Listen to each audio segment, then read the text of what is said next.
ఈరోజు ఈ వేదిక ద్వారా అంబటి రాంబాబు అనే వెధవును సూటిగా ఒకటి అడుగుతున్నాం.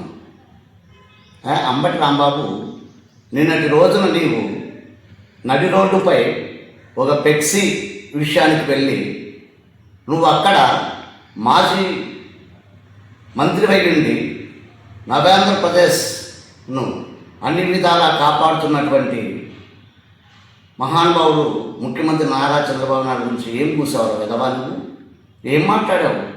నువ్వు వెళ్ళింది అది పెక్సీ తీయడానికి. నీ జాతర నీకు దుమ్మ ధైర్యం అంటే పెక్సీ తీయాలి, లేదంటే మూసుకొని నీ ఇంటికి నువ్వు రావాలి. రాంబాబు,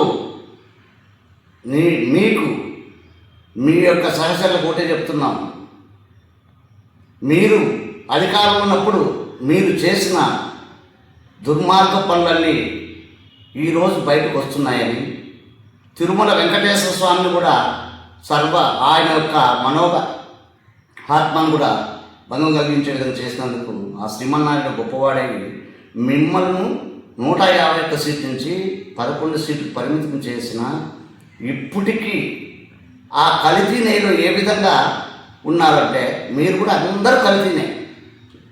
ఎందుకంటే కుక్క తోక వంకర అనేటువంటిది మిమ్మల్ని జంతువులతో కూడా పోల్చడానికి కరెక్ట్ కాదు. ఎందుకంటే జంతువులకైనా విశ్వాసం ఉంటుంది. వెధవా, నీవు రోడ్డు పైన 2 మాటలు ఆ మహానుభావుని చంద్రబాబు నాయుడు గారిని అనేసిపోయావు. యావత్ భారతదేశం, ప్రపంచ దేశాల్లో ఉండే వాళ్ళందరూ కూడా నిన్ను అమ్మనాభూతులు, నిన్ను, నీ భార్యను, నీ కుటుంబ సభ్యులు, నీ ఎక్కలను, నీ కుటుంబ సభ్యులు ఆ విధంగా మాట్లాడుతున్నారే. వెధవా, నువ్వు ఏ విధంగా నువ్వు ప్రజల్లోకి వచ్చి బతుకుతావురా? నీ కుటుంబ సభ్యులు ఎంత మనోబాధపడతాడు? నిన్న నీ బిడ్డ మీడియా ముందుకు వచ్చి మాట్లాడుతుంది, మా నాన్న, కానీ ఏ బిడ్డైనా తల్లిని ఎన్నికేస్తే ఎంత దుర్మార్గం ఎన్నికేస్తున్నటువంటి మహానుభావ, వీని కడుపున మేము ఎందుకు పుట్టామరా అనేటువంటి నీ బిడ్డ బాధపడుతుంది. నిన్ను చేసుకున్న భార్య కూడా ఈ దుర్మార్గునికి నన్ను భర్తగా ఇస్తూ మహానుభావుని ఆమె బాధపడుతుంటుంది. నీ కుటుంబ సభ్యులంతా, అక్క, చెల్లి, నీ బంధువులందరూ కూడా ఈ దుర్మార్గునికి మా బంధువు, మేము మా కుటుంబ సభ్యులు ఎందుకనైనా మేము సిగ్గుపడాలి, చనిపోవాలి. మీ తల్లిదండ్రులు ఎంతో పెద్దవాళ్ళు ఉంటారు, నీకు అమ్మ నాన్న ఉంటారు కదరా. అదేవిధంగా చంద్రబాబు నాయుడు సార్ గారు అమ్మగారైనా మీ అమ్మగారికి సమానం. వెధవ నా కొడుక, వెధవ కూతులు ఎలా కూస్తారు రా? మీ అధినాయకుడు ఆడించినట్లు మీరు ఏ విధంగా ఆడుతారు? మీరు దుర్మార్గులారా, మీకు సిగ్గు శరం మానవత్వం ఉందా? సిగ్గు శరం మానవత్వం ఉందా? వెధవా, నీవు ఎన్ని మాట్లాడినా, ఎన్ని చేసినా, ఎన్ని జన్మలెత్తినా మీకు బుద్ధి రాదు. ఇన్నింటికి 100 మిమ్మల్ని ప్రజలు చెప్పులతో కొట్టినా, ఈ రాష్ట్రం నుంచి వెలవేసిన, లాస్ట్కు ఈ రాష్ట్రం నుంచి ప్రపంచ దేశాల నుంచి కూడా రాష్ట్ర ప్రజలు మిమ్మల్ని వెలవేసే టయాన్ని మీకు మొదలయ్యింది. ఎటువంటి వెధవలారా, మీరు అనుకున్నంత మాత్రాన కాదు. ఏ రోజో ఆ శ్రీమన్నారాయణుడు నిశ్చయం చేశాడు. మీరు గతంలో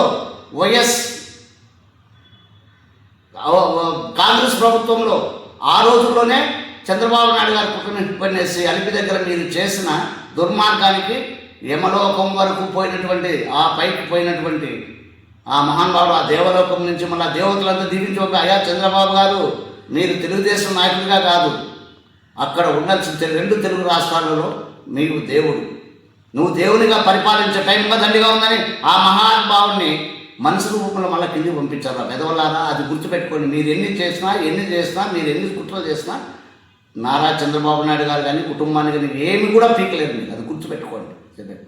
ఈ రాష్ట్రాన్ని మీరు చేసిన అల్లకొల్లాల నుంచి కాపాడుతుంటే, 75 సంవత్సరాల వయసులో నిరంతరం కష్టపడి ఇది చేసి పెడుతుంటే, ఈరోజు మీరు జయించలేక మీ అధినాయకులు మీరు చేసిన తప్పులను మీరు డైవర్షన్ పాలిటిక్స్ కోసం రోజుకు ఒకటి తీసుకొస్తారా? ఏమాత్రం ఏమవుతుంది? మీరు ఏం చేస్తుంటే ఏం చేస్తుంది చెప్పండి.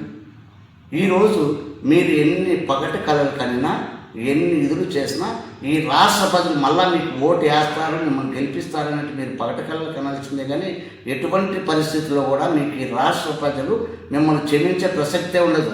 రాంబాబు, 24 గంటలు అయిపోయింది, ఇంకొక 24 గంటలు నీకు సమయం ఇస్తున్నాం. నీవు చంద్రబాబు నాయుడు గారికి రోడ్డుపైకి వెళ్ళి పాదాలు పట్టుకొని క్షమాపణ చెప్పి, అయ్యా నేను తప్పు చేస్తాను, జీవితంలో ఏ ఒక్కరి జోలికి పోనని నువ్వు బహిరంగ క్షమాపణ చెప్పకపోతే తెలుగుదేశం కార్యకర్తలు కాదు, భారతదేశ వాసులు ఎవరు నిన్ను క్షమించరు. ఇప్పటికీ మేము అడుగుతున్నాం మా అధినాయకుని, సార్ అవతల వైఎస్ఆర్ నాయకులు ఏమి చేసినా మీరు చూసిచున్నట్లు పోతున్నారు. మా చేత కాదు, మేము భరాయించలేము, మమ్మల్ని ఏం చేయమంటే వద్దు అమ్మ, మనం అధికారంలో ఉన్నాం. రాష్ట్ర ప్రజలంతా నాకు బిడ్డలాంటి వాళ్ళు, రాష్ట్రం అంతా ఒకటే, ఓటు వేసినోడు వేయనోడంతా ఒకటే.